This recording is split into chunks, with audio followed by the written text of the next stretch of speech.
خوش اومدید به ویدیو چرا افتاد؟ خوش اومدید به ویدیوی جدید عرفان نقطه. امروز هم اومدیم با یکی از سمترین و گلچین بلایند دیتا. این بلایند دیتا اصلا تمومی نداره، یعنی من تا صبحم براتون ویدیو بذارم تمومی نداره، اونقدر سمای زیادی داره که امروز هم اومدیم با هم دیگه یه گلچین دیگه از این سما رو با هم ببینیم و سم خونمون رو مثل همیشه ببریم بالا. مثل همیشه اگه از این ویدیو راضی بودید و دوست داشتید منو حمایت کنید، این ویدیو رو لایک کنید، خیلی بهم انرژی میده، خیلی بهم کمک میکنه. چنل منم سابسکرایب کنید. بدون معطلی لیتس گو. برو بریم پر انرژی سمت سم اول. میخوره چرا اینقدر پیره؟ میخوره. الان معلم خیلی جذاب شده. ما معلمیم. متشکرم. سلامت. سوالی ندارین؟ الان چرا تا قبلی رو کنسل کردین؟ بچه بوده. سوال تو رابطه بودین؟ از بچه خوشش نمیاد انگار. ازدواج کرده، یه بار جدا شده، یه بچه 17 ساله داره. 5 ساله جدا شده. 5 سال جدا شدین. بچه 17 سالتون بهتون میخوره پسر بشه. هم پسر دارم هم دختر. دختر چند سالشونه؟ تو بچه هم داره. پسر هم سن و سال من مثلا نزدیکتون شده؟ زیاد. برای همین با سیمال اوکی میشه. چرا؟ معمولا هر کی رفتم تو رابطه سنش خیلی پایین‌تر از من. چقدر؟ پایین‌تر چقدر بوده؟ 19 ساله بود. 19 ساله بوده پسره؟ نه دیگه خب بالاخره. آره نه اونایی که میان سمت هم سن پایینه. وقتی هم میگم مادر جان فکر کنم کلا اصلا سن پایین میپسنده.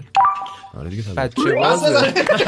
با اینم که اوکیه. ماشاءالله مادر جان سن پایینی‌ها رو دوست داری. نمی‌کنی یکم باید با همسن و سال بنده خودمون به همسن پسرته با 19 ساله اوکی میشی. اینم فکر کنم خیلی عجیب شدن بود. سن پایینا که دنبال سن بالان، پسرا دخترها هم که سن بالاشون دنبال پسرای سن پایینن. خط قرمزتم برای یه رابطه بکن. میدونم که دروغ هست. دروغ منظورش کنم این دروغ میشه بخشید، ولی یه چیزی که دیگه زب در باشه از نظر من خیانت به نظر من با کسی هم ببینم که مثلا بدونم حالا برای بله کردن نیاز لحظگیش اشغال بوده. چی داره میگه این؟ قسمت جدی بود. چرا همه پسرا جا میخورن؟ شما آقایون تو یه چیز عجیب غریب هممون داریم جا میخوریم. ندونم بعد دختره بیاد به من زنگ بزنه بگه من با پارتنرت بودم فلان جا، ولی وقتی بدونم بهش میگم خودم میدونم. چه دلیل چرت و پرتیه؟ چه مشکلی داره؟ مگه میشه تو با یه نفر تو رابطه باشی بعد به طرف بگی خب عزیزم من امشب دیگه باهات حال نمی‌کنم، میخوام برم با یه نفر دیگه. اونم فقط واسه چی؟ مثلا یه شب با هم دیگه یه اشغال یه کارهای بدی بکنیم. مگه این طرز تفکرها رو شما از کجا آورید؟ به قرآن این تمام این چیزا هم که میشنوی فکر نمی‌کنم اصلا همه جای دنیا قفله. نکنید تو رو قرآن جا نندازید. یعنی اونقدر این بلایند دیتا ضربه زدم به تفکرات دختر پسرها فکر نمی‌کنم اصلا هیچ کسی تو طول تاریخ تونسته باشه همچین تاثیراتی گذاشته باشه رو دنیا. حتی هیتلر هم نتونسته.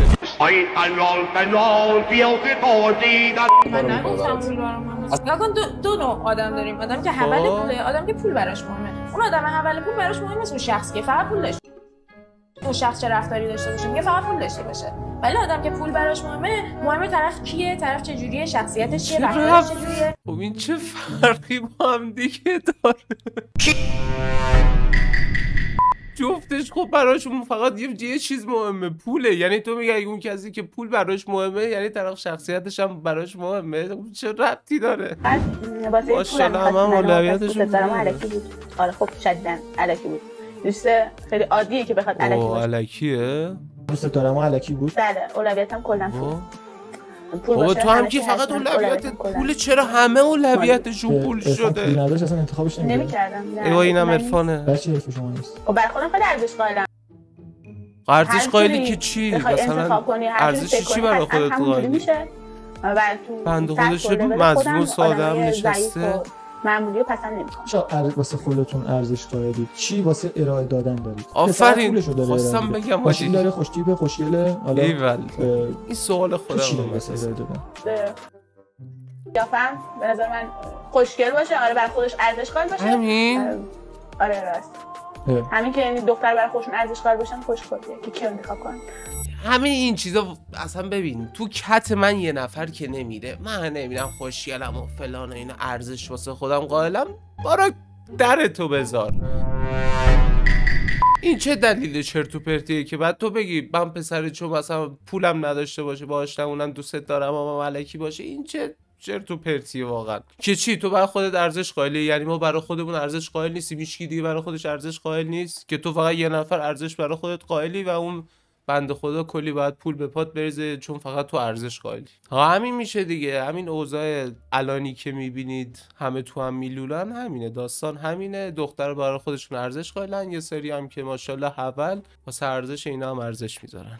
از استعدادای من اینه که خیلی خوب بلدم بخورم، خیلی شکم خوب میخوری؟ که بهتون گفتم چیو دقیقا خوب میخوری؟ استعدادام هم خیلی اینجا قابل اجرا نیست. حالا تو طول برنامه شاید خودتون متوجه استعدادای من بشین. دادم کلا تو خوشگلاسیون و دنس خیلی خوب پارتی کنم.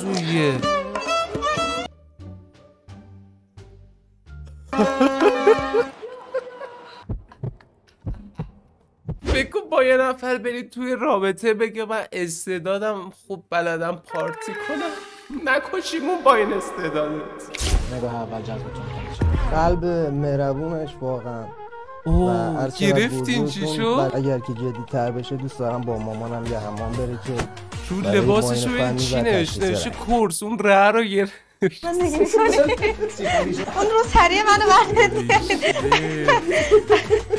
داداش بازم دمت گرم، تو همون اولش گفتی که تو رابطه دنبال چی میگردی. الان همینجوری شده واقعا همه دنبال همون میگردن. اصلا فکر نمی‌کنم مشکلی باشه. دخترم میدونن پسر دنبال چی میگردن، پسرم دنبال همونن. واسه همینه دختر واسه خودشون ارزش قائل میشن. چرا دختره الان واقعا دارن فکر میکنن که اگه با یه پسری در ارتباط باشن وظیفه‌شون که هزینه کنه. پدرش داشته براش فراهم نکردن، گفته خب میرم بیرون. وظیفه نیست واقعا، وظیفه نیست. نه لطفا نیست، وظیفه‌شه. خیلی هزینه می‌کردی آقای هزینه. خب این یکی از همونایی که واسه خودش ارزش قائل میشه. خودم که این بخوره، نمی‌پوشیدم که این بپوشه، نمی‌گردم که این بگرده. اگه 100,000 تومان پول بگیرم این 100 تومان رو بشه. من فقط 4 میلیون پول آرایشگاه میشه. نیای محسن انتخاب نکن. واو اصلا این کلمه میخواستی نکنی میخواستی نیای آتیش میزنه به قلب هر کسی. یعنی من واقعا صدای شکستن قلب این بنده خدا رو از اونجا شنیدم. چجوری میشه اینقدر آدم بی‌معرفت باشه، این همه با یه نفر تو رابطه باشه، حالا هر چقدر بودش مهم نیست، بعد آخرش سر حالا هر چقدر تو 3-4 میلیون فقط پول هزینه آرایشگاهه، فکر کنم اونم داده، بعد آخرش بگی میخواستی نیای میخواستی نکنی. خیلی واقعا درد بزرگی. امیدوارم یه روز بفهمید بابا به قرآن زندگی این شکلی نیست. به پیرن صورتی این دیتا رو من تو این استا دیده بودم، دوست دارم کاملش یه سری مدل هستش، هم این که مشاور تخصصی پوست و مو هستم. قد خودتون چنده؟ من 160 و مدل این کار میکنید؟ چه تعجب بود. مدل بودن کار راحتی یا فضانوردی یا نمیدونم یه چیز مدل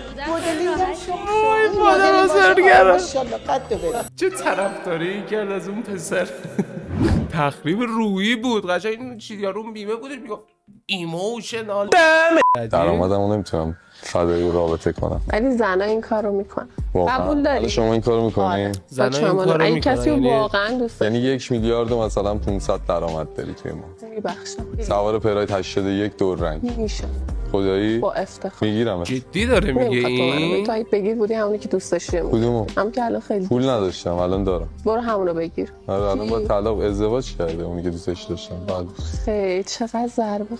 خیلی شد یه لحظه واقعا دختره داشت جدی میگفت مثلا اگه درآمد من فکر نمی‌کنم مثلا همچین چیزی قفله توی دخترای ایرانی. واقعا نمیگم نیستا ولی واقعا دیگه کمه، واقعا صفر شده دیگه، نزدیک صفره که خودش سطحش خیلی بالاه بخواد با یه نفر که در حد پراید و این چیزا باشه اوکیشه. دمت گرمه واقعا. خودتون رو معرفی کنی؟ من روسانا از این دیت باز کنن کی هست؟ دانشجوام. چرا ترکوندی؟ اسم عمه فاطمه زهرا نازنین. چی؟ این چه دلیل سمی بود؟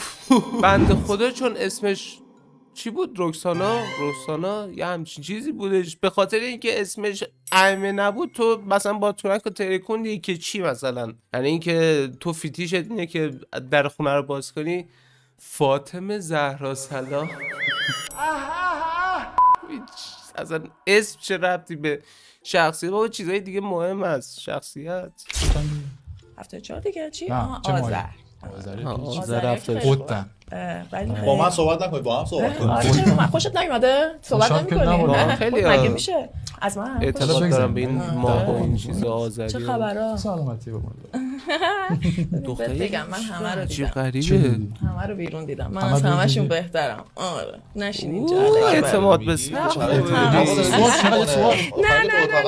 تو اتاق بعداً برای لباسام طراحی چی فکر کنم مست بوده اصلا اومده تو این برنامه. این حرکات خیلی غیر عادیه. اصلا شاخ داشته باشه روشیون نشو. واقعا حس می‌کنم یا یه خیلی هایپر اکتیوه یا اصلا مست بوده اومده تو این برنامه رو داشت تکی جلو می‌برد. هی گایز دمتون گرم که تا آخر این ویدیو هم همراه من بودید. خیلی دوستتون دارم. امیدوارم از همای امروزم خوشتون اومده باشه. نظراتتون رو توی کامنت ها بهم بگید. قراره از این به بعد بهترین کامنت هر ویدیو رو اعلام کنید. شاید در ادامه هم جایزه های خفن و باحالی واسه هر کامنت بذاریم. خیلی دوستتون دارم. حمایت کرده منم فراموش نشه. مونده یه ذره دیگه برسیم به یکات. دمتون گرمه تا یه سم دیگر. بدرود. این خوبه.